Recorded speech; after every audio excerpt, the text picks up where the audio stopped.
Hello and welcome to another episode of Cryptane Weekly with your host, Cryptane.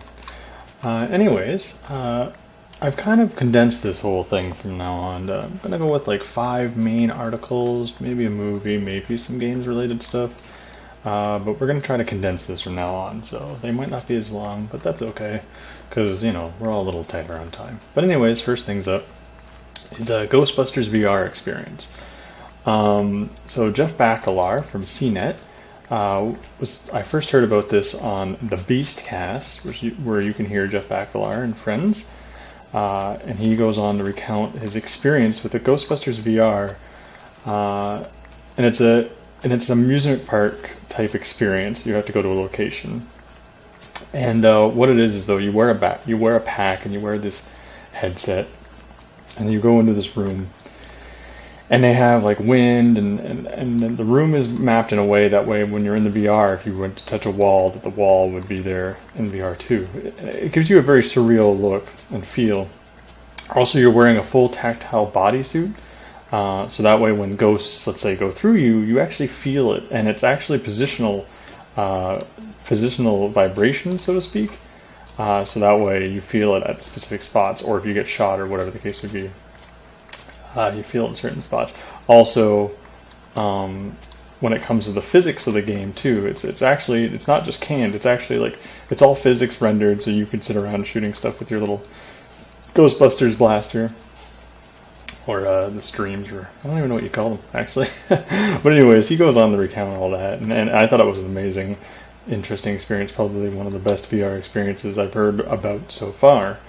So I would give that a look-see. I got a link here to CNET where he does a video where he goes on to talk about it. And you can kind of see the equipment. They wouldn't let him film in the room, but you can get a sense for where all that's going. Next up is the UN has declared that basic internet is a basic human right now. Meaning that if you have access to internet wherever you are in the world, it is expected that internet will not be inhibited in any way, shape, or form. You are expected, if you have access already, presumably, but if you did have access, that the government shouldn't shut it down. That's taking away a human right, or violating your human rights. So that was kind of interesting, that's come about. Now, UN is never really binding, but it is a step in the right direction, and it just goes to show that how important our infrastructure is with the internet now. I mean, I don't know what I would do without it, and I'm sure you probably yourself use the internet on a daily basis, whether you're reading the news, or you're messaging friends, or you're playing games online, or whatever you may be doing. You probably use it extensively, I'm sure, as I do. And then, not to mention media consumption, like Netflix and whatnot, for all us cord cutters out there. But so I thought that was a pretty interesting thing to note, that the UN is taking steps to help ensure that is enforced, and that's another slide against the dictatorships out there, so to speak, to try to help democratize the world as it is. Although, mind you still have a lot of problems trying to convince China and perhaps Russia and a lot of the others to actually go down that route. Anyways, so the next big thing, and this is a doozy, is Tesla's. If you haven't heard, there was a car accident that involved Tesla's automatic driving feature, self-driving feature. Someone was driving down the highway with his self-driving on. A transport truck was driving perpendicular with a white transport. The car did not detect necessarily that the transport was there, and the guy went right under the truck, and he unfortunately died due to that accident. So this is the first instance where the self-driving has had an incident. Tesla notes that for 130 million miles, I believe, there's only been one fatal accident, whereas on average for regular driving, it's 100 million for regular people driving, a cumulative hours per death. So that's something to note. But still, it's very unfortunate. But you have to take into account that it is considered a beta feature. You are still absolutely under law required to keep your hands on the steering wheel, keep attention to the road. So you can't really put the self-driving system at fault. Yes, it did not detect, but I mean, it informs you at all steps of the way that you're not supposed to just rely on it as its sole driving. So something to consider. Plus, the technology will only get better, right? So an instance like this, we was relying on a camera and it couldn't tell the difference in the floor to sky versus the white trailer.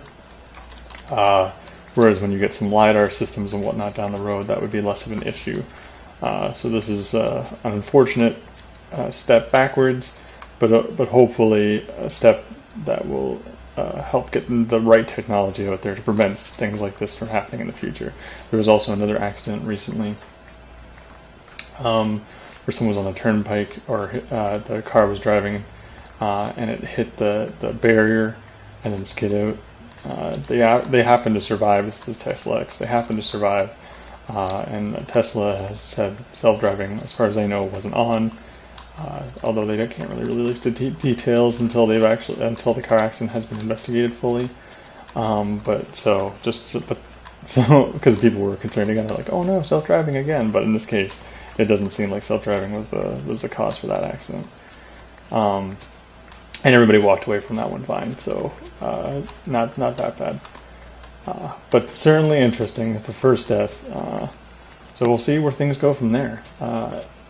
So Arrow Farms, I've already talked about this before way back when, about how they're producing a farm in New Jersey. And these are the vertical indoor farms only. And they're highly efficient. Seeker Daily did a video. I have an article to Gizmodo where they talk about it as well. And they go on to explain the process and everything. It's going to be the biggest indoor farm. They use a certain type of light because they only need certain spectrum of light to help the plants grow, so they can really save on energy. By only having that light spectrum, they don't use any soil. They use these sheets that they grow the plants in, and I think it's 95% less water as well. So pretty crazy what they're going about doing here to build these vertical indoor farms. And the idea here is that you'll be able to get produce really close to home in the big cities. You could imagine these popping up anywhere. And because they're so highly efficient, that they're hopefully going to really take off. I'm pretty excited for this, and I think they're pesticide free too. Actually, to note, I'm pretty sure it says it all in the video, so I would definitely check that out.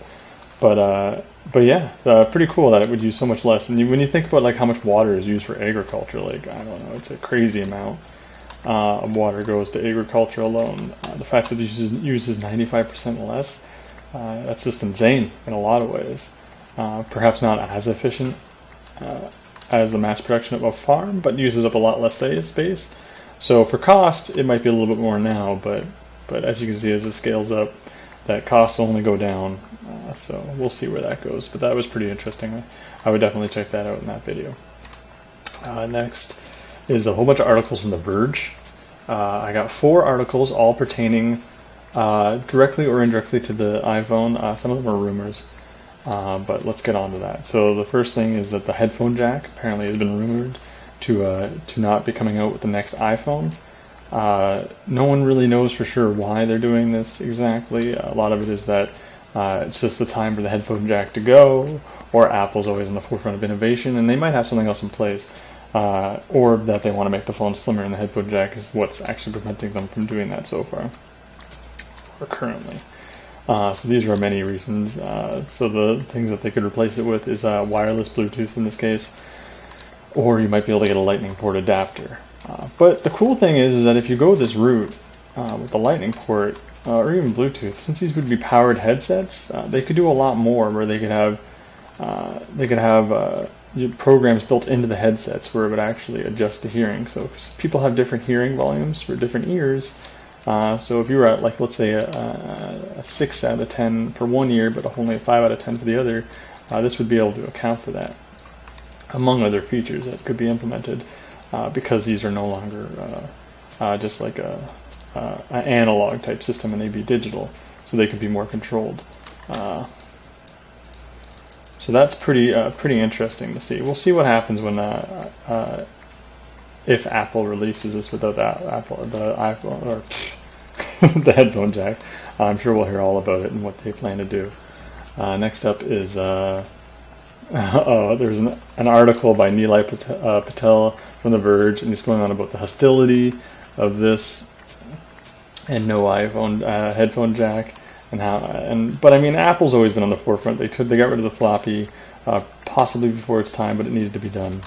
And they've gotten rid of a lot of other technologies seemingly early, but it's all inevitable where there's a new technology or a new way to do things that just happens to be inevitably a superior way. Hopefully that is the case again, but we shall soon find out. Hopefully it's not another way for them to put their stranglehold on the market, because if they make it so that way it's digital only, they can authenticate every kind of headset you wear, and they could restrict how that all works and limit what you could use, possibly, if they wanted to.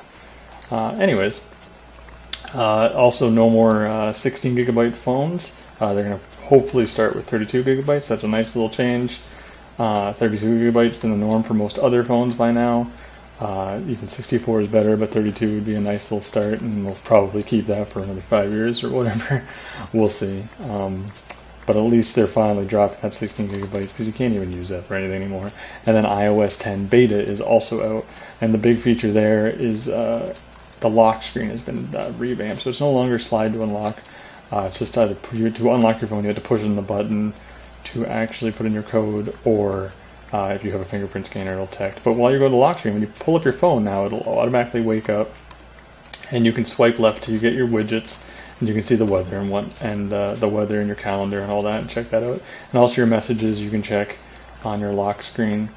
And it also has a lot of 3D touch integration, so you can easily get into your messages and stuff. And then on top of that, when you actually go into your phone, that the stock and Apple apps that you couldn't get rid of before, you can get rid of. They just hide. You can just delete them off the screen. They still stay on the phone, but at least if you don't use stocks or My Friends or whatever the case may be, you can actually just get rid of that. And there's another video from The Verge there explaining all that. Okay. So, on to a movie I watched recently, Eye in the Sky. This is a very bureaucratic type movie. It's about the implications of using drone strikes to take out terrorists in this case. I'm not going to go into too many details because I'm sure you want to watch the movie for yourself probably. It's got amazing reviews on Rotten Tomatoes. This is what I've linked here so you can see for yourself. But it's got a lot of great actors. Helen Mirren from Trumbo and The Queen. It's got Aaron Paul, which you probably know from Breaking Bad. And it also has Snape. Alan Rickman. Snape from Harry Potter. So I've always enjoyed him as an actor. And then it also has Barkhad Abdi. And you might not necessarily know who that is, but if you've seen the movie Captain Phillips, which is also another highly recommended one with Tom Hanks, then he's in that, so you can see his performance. He does a really good job as well. I believe that's everybody to take into account. Yes. But I would highly go into that. It's about the bureaucracy. It's a British government who's allied with, I forget what the nation is exactly, that they're allied with, some Middle Eastern country, and they're trying to get a drone strike on terrorists, but then they have to go through all the bureaucracy, and a lot of things develop over the time, and you can see how the Americans look at it, and the British, and the military versus the government, and the parliament, and it's very interesting to see it all, and it's suspenseful, so I would definitely check that out. And the last thing is Summer Games Done Quick. This is a nice little thing that they do where they do speed runs of games. There's plenty to watch. I have a link here to the YouTube channel, as well as some Kotaku articles of some of the couple highlights. And this is just a great way to help with charity, because you can donate to the charity that they're for. I'm not sure, I didn't look it up unfortunately, but you can check that out for yourself. It's a whole week long. And a couple notes to look at from Kotaku that I've pegged here is Castlevania Symphony of the Night blindfolded. Pretty crazy that someone could do that. You could just imagine how much effort has to go into something like that to be able to do that. Especially, I find these are a lot better when you've played the games yourselves. I played a lot of Castlevania Symphony of the Night, so just to see someone do it without having to look is mind-boggling to me. There's also another video from Stephen Colbert where he, in a very jovial type manner, he does a speed run, so to speak, where someone's beating Super Mario 3, or not Super Mario, just Mario 3 from the NES. He's doing the world record of that.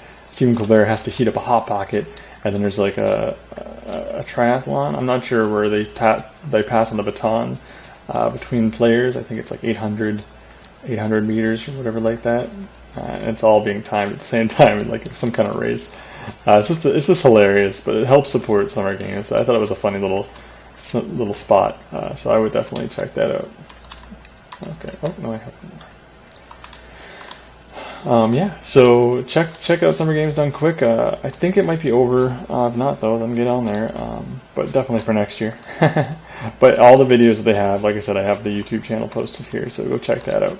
Anyways, thanks for watching, and I look forward to seeing you next week. All right, bye.